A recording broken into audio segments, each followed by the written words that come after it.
just here to share some other experience with you. I've worked in these major institutions which most of the people who are going to universities only dream of going to. This is where decisions are being made on the planet. I'm here to tell you the experts don't know what to do. The experts really, when they look at it, they're just praying, ki kuch to ho jaye. We have no idea how to clean up this mess.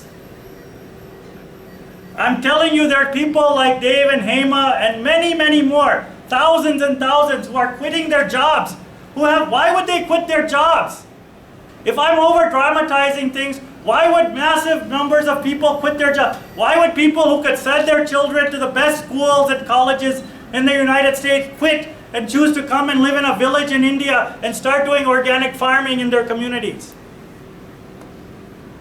Maybe they're also feeling over dramatized, or maybe they're seeing something you and I maybe not wanting to look at sitting in this room. Right? There's other guys. There's so many. There's my friend Rohit. Another IT career set for him. The US, he had all his things. He had all of his tickets, everything. The 0 hour. He rips the ticket and he says, I'm going to stay in Udaipur and I want to work with small farmers and try to change our food systems. I don't want to be another pawn in that game. I don't want to be a slave in the machine. Why are those people moving back? Because they say this robotic life, this machine, mundane life that we're putting in, you can keep taking us to the fanciest restaurants, the fanciest cars. At the end of the day, does it really mean anything?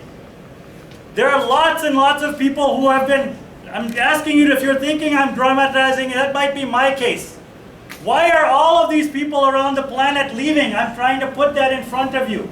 Maybe there is something more fundamentally wrong that we're not able to see right now, that people who are working in those top institutions around the world are seeing and choosing, hey, we want to get out of this. This is not going to solve the problem that we're facing on the planet. Right? I'm just putting in, you go and explore your own life.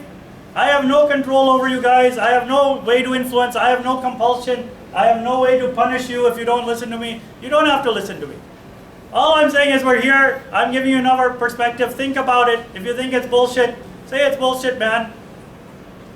Right? But listen to the story at least first.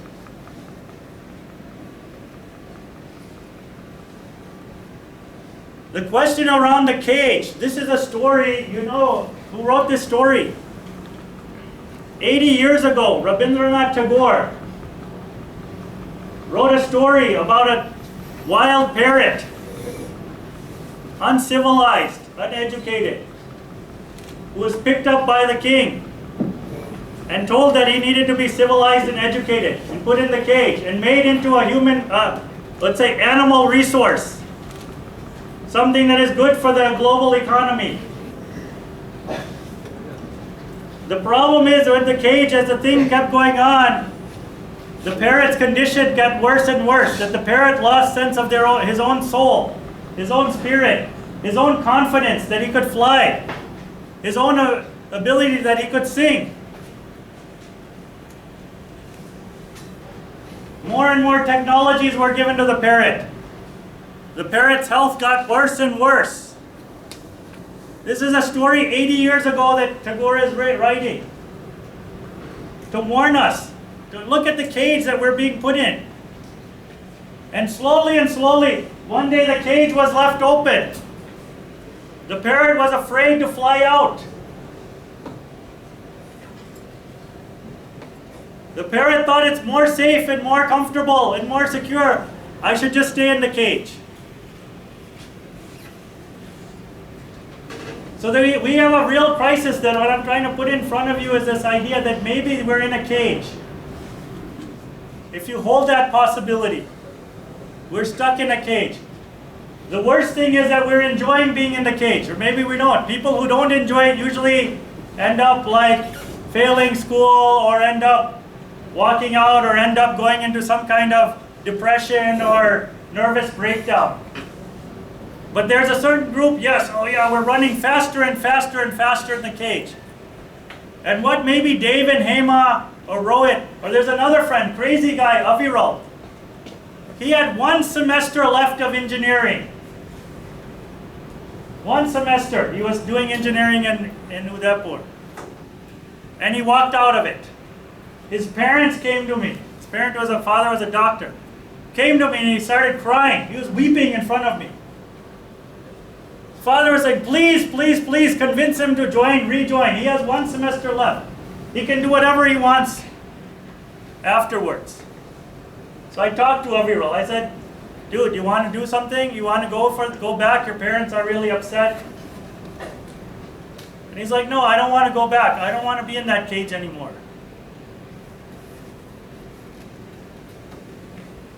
So I said, okay. I went to his father and I said, hey, I can't convince him. It's like, his father couldn't understand.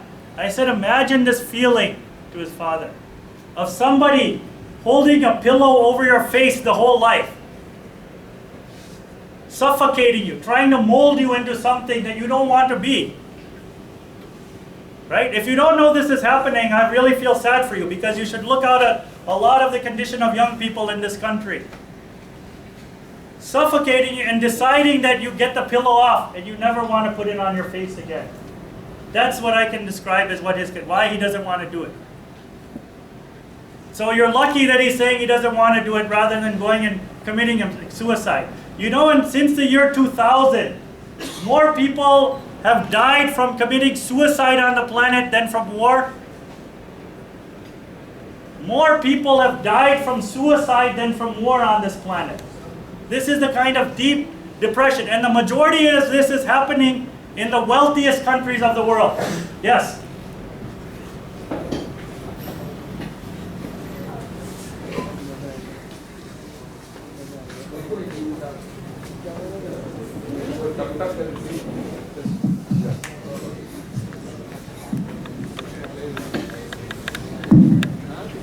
So we know that something is going wrong, but what is the solution? Is running away the only solution? Yes. That's the only solution. That's what I've been trying to tell you. The system would like to keep you in the cage, will guilt you, make you feel like you're a loser, a cheat if you walk out of it.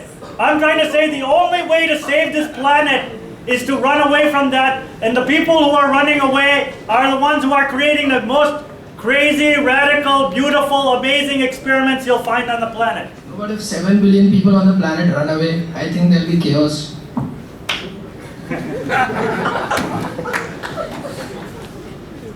Why are you afraid of chaos? No, but when have you experienced chaos that you should be so afraid of chaos? No, I'm not afraid. I'm afraid I'll be directionless. So do you work for the system? No, okay, I like playing The reason football. I tell you, because this is this is very, standard institutional arguments. This is an institutional argument that believes that that people are unintelligent. The masses of people are masses. They are not capable of thinking for themselves. They are not capable of sorting out their lives. They're not able of self-organization. There are no systems that can exist without the control of the centralized, corporatized global economy. If that is removed, they're trying to put fear into us all the time that there will be chaos. I'm telling you to go and live. See, there's so many communities which are disconnected from that, which are living, which are thriving, which are able. The reason there's fear, the system does two things to us. It doesn't teach us anything about life. What it does teach us is arrogance and fear. This is what being in the cage, the structure. You can listen to all the lectures, blah, blah, blah, blah, for the entire life. The two things you'll walk away with from education is arrogance, that you'll think you're more educated than your grandparents, and fear, because you have no idea how to live anymore without the centralized money system. And the money system, if any of you study it, you'll understand, is screwing life on the planet. Yes? If I view life as a cage, why should I not be myself? Because there's something outside of that, maybe. Would you tell me not to? What? Have the choice between No, you have a choice. You have the choice. Who am I to tell you not to kill yourself? Okay.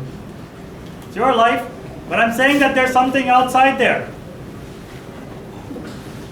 This tragedy is that if people, I feel so sad because I know people who have committed suicide, young people, and that there's nothing. This is an epidemic. That why would people, we have been given a blessed, beautiful life. Why would people be brought to the brink if education is about choices and options and opportunities? Why would people come to the brink of the point, be brought to the brink to say that I failed class 12, my life has no meaning or purpose or worth, and I have no future, so the only choice I have is to commit suicide? How could, if this was a real education system, nobody would come to that feeling. They would find a sense, the real purpose of shiksha is to derive a sense of self-worth, of connection, of being, of authenticity, of care, of creativity, of possibility, right? That's what shiksha should bring. But how is it that so many kids, see, there's two kinds of kids. There's those who contemplate suicide and don't have the guts to pull the trigger, and those who do pull the trigger. In both cases, a fact that a system would bring you to the brink of even imagining something like suicide, I think that system has to be very radically relooked at. Huh? I'm saying not running away. Running away is the way, see, the people who would want you to stay in the cage, that's their language. I'm saying walking out.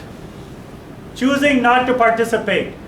Gandhiji talked about the idea of satyagraha, truth force, non-cooperation. Why do we want to cooperate with this cage? I left investment banking, one of the reasons. I said this is a system which is screwing people. It's making rich people richer and poor people poor. The game is stacked against communities. If you go inside, you'll see the whole game is stacked against people. Right? So I said that I don't want to participate in this. I don't want to support this. And I would give every ounce of effort to try to expose this, because these are people who are working, slaving, and they put their investments in this thing, and most people end up losing money out of it. Their savings. Did you see what happened in the 2009 crash in the United States?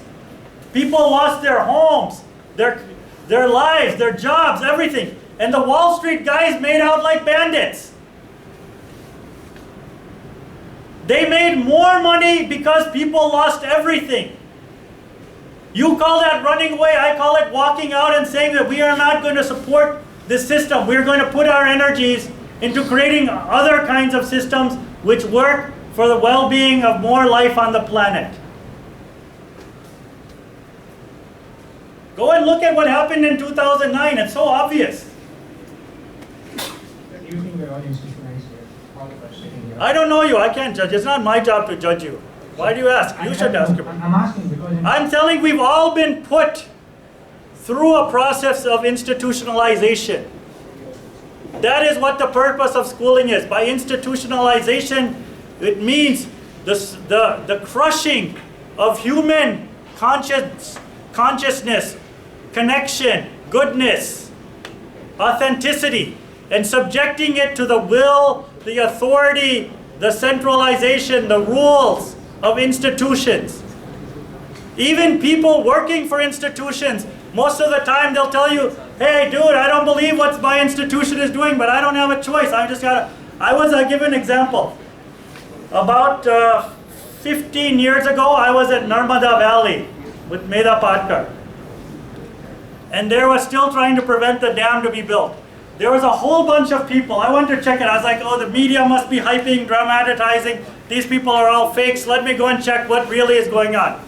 I went there. I saw people, villagers, standing in ice cold water, rising water. We reached in the evening, it was here. By the morning, they were standing in ice cold water like this. They had not moved. They weren't bullshitting. It wasn't a Pepsi media fraud kind of stunt. They were showing something about this, if you guys saw it in the movies. This Pepsi guy, they're striking and somebody fakes it and drinks some Pepsi in it. Anyways, that's a side story. But these people were for real. All of a sudden the police come. And these people were saying, Dubenge par hatenge nahi. This is the only land, this is our ancestors, everything is connected to this land. Police comes, starts pulling them out and grabbing their hair, pushing them around, bashing them. So I stopped a few of the police. I said, yaar, ye kya ho raha? Ye jo in logon ka jo ladai hai, jo sangharsh hai, are they fake or are they real? These police officers said they're real. What they're doing is genuine. I asked those police officers, I said to them, hey, you believe what they're doing is genuine. You should be helping them. You should be supporting their cause. No. He said, kya kare sir?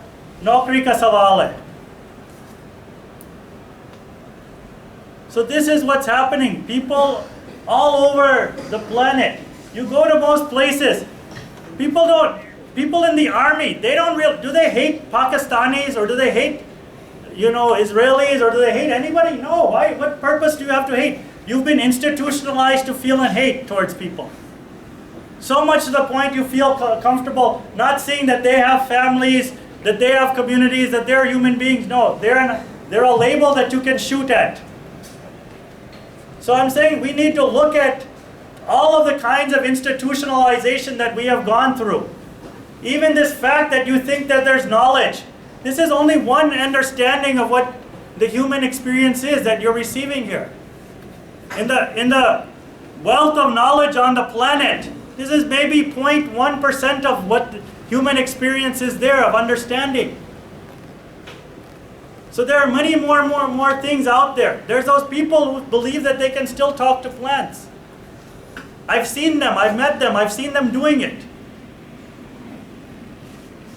They don't teach you how to do that here. They tell you, no, that's not possible. But the far crazy edges of science, the people who've walked out of mainstream scientific, and what is being taught in these institutions is like really old kind of stuff. The cutting edge stuff are people who've walked out. They're really looking at what is this really understanding of what is this science on the planet mean. Right? And it's changing. In the next 20 years, everything is going to be revamped. Because our science was built on this understanding that these things are not living beings.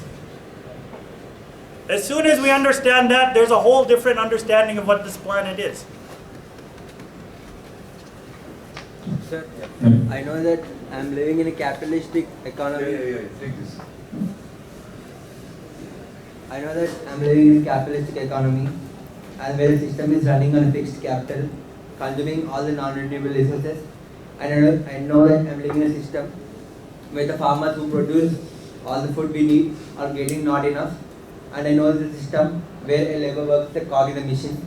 And I know that if I get out of the system, even if I do and go agriculture, I don't get enough to eat. And I know that everyone over here knows everything what's going on. And even said you have spoke about the US, and even the US knows what everything is going on.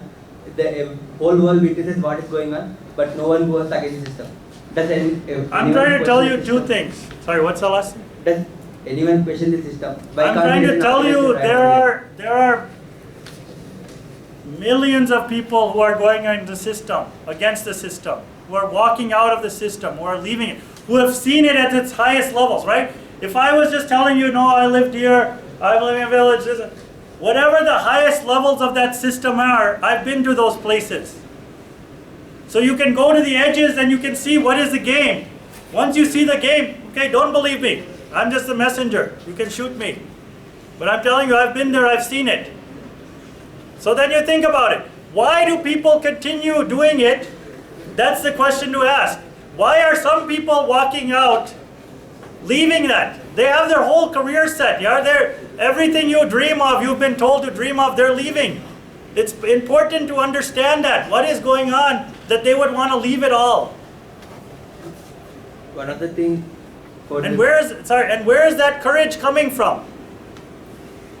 Yeah, one of the things that is not allowing to limit the system is the fear, and the other is that even if I leave, the entire society will be following the same system, and they will be laughing at me. And there is no one. So that's part of the fear. What I'm saying is that's a story. If I don't care about me, I can get out of the system. That's a story that you have not heard enough stories of people walking out of the system You've only been bombarded with stories of the, Mukesh Ambani types. I don't know which stories you've been hearing. But those are the stories you hear, that there's no choice. See, there was a word that came, do you know this word Tina? Have you heard of Tina ever? This was a phrase that was coined in the 1980s by Ronald Reagan and Margaret Thatcher. There was a global uprising questioning the system. And they told everyone, you be silent, you guys are fools. Tina, there is no alternative. That is what's being fed all the time. The media is trying to feed that. There is no alternative. Your life, if you walk out of it, the system will always tell you, don't go out of the cage. It's scary outside of this cage. You'll be nothing outside of the cage. You'll be a failure outside of the cage. You'll starve outside of the cage. What I'm inviting you to explore the lives of those people who are walking out of the cage. That's what I've come to share with you, their stories.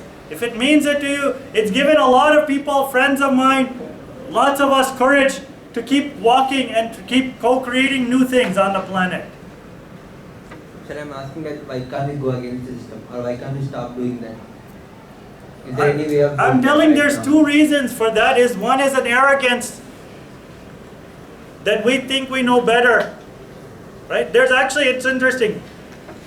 There's a good question. There's three things that we are, when we talk about unlearning, so there's two things I'll suggest you to check out. I wrote an article a long time ago called 10 Lies My School Taught Me. And I've been encouraging people around the world to go and think about the lies they've been taught. It really helps you to see things much more clearly. Because we are experiencing things, but we're not connecting the dots. Right? So that's one way. There are many ways we can connect the dots. So that's one way. The second thing is to understand what we need to unlearn. And there's lots and lots we can talk about, but there's three I'll just mention to you. So there's one that we've been told all the time, is that we're not capable. One lie. Whatever we do, we're not capable. Guys who are experts sitting abroad know better how to solve our problems. Particularly white guys, right? Aren't we told that? No. All of the failed technologies and solutions of the United States somehow end up in India. And we're so proud to have them. Even McDonald's. Are we proud to have McDonald's in our country, the worst food on the planet? Look at, ye gora log ye khate, to hum bhi kuch ab hamare standard ban gaya. Now we're capable. Now we're something. Our whole life, the schooling system tells us you're nothing until you get that degree. Right? You're nothing, you're invisible, you don't exist. Your voice doesn't exist. And whose degree is that based on? The knowledge from the Western world is the knowledge you're being fed. Their knowledge is superior. Ours is inferior, right? So we don't have any capability to solve our own problems. We need to keep borrowing from the World Bank. We need to keep going into more and more debt because we need to hire foreign consultants to come and tell us how do we live? How should we live? How should we solve our problems? We don't even believe that our villagers are capable, right? So this is a big lie we've been taught, which I invite you to start to think about and see how we unlearn it. The second lie, which keeps this game in place, so that one thing is, if we walk out of the cage, we're not capable. We won't be able to survive. We don't know how to do anything. We're totally dependent on their money, on their technology. Right? And it's actually even silly. Which language are we speaking in? Which language do you guys learn here? English. Why? You're living in the past. Even if you want to be a global player, English is not the language to learn today. Is it? What's the language to learn today if you want to be a global player? Huh? Which one? Mandarin, yes. I just had last week a group from China. They want to bring every year, now they're making plans to bring lots and lots of Chinese students to India to learn Hindi, to know the market here, to know how to take control of our resources. And we're sitting here, "Arey yaar, let's still become a Gora and learn English." The game is not that anymore. But sitting in the bubble, we still think the Western world is defining things. The second thing, so one is we're not capable. That prevents us from getting the courage to go out. So as soon as we start thinking we have knowledge, we are told how old is our history? India history is what? When did India become free? 47. So we're told our history is what? Only we're now 69 years old. We forget that we're 10,000-year-old peoples. More than that. And there's a term in education, I don't know if you've heard of it, first generation learner. Have you heard this term? It's used by all the educationists in this country. What does that mean? The kids who are going to the school, they're the first generation in the history of India, which is learning something. What do you think? So we internalize our own incapability. The second thing is that we think that we don't have enough. We think that India is a poor country. How many believe that population is a problem?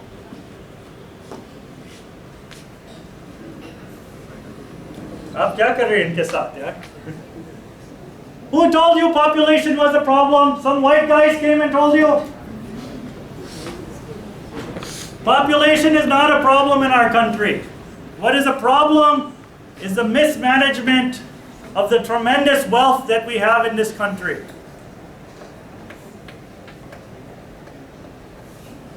Population is just a number, right?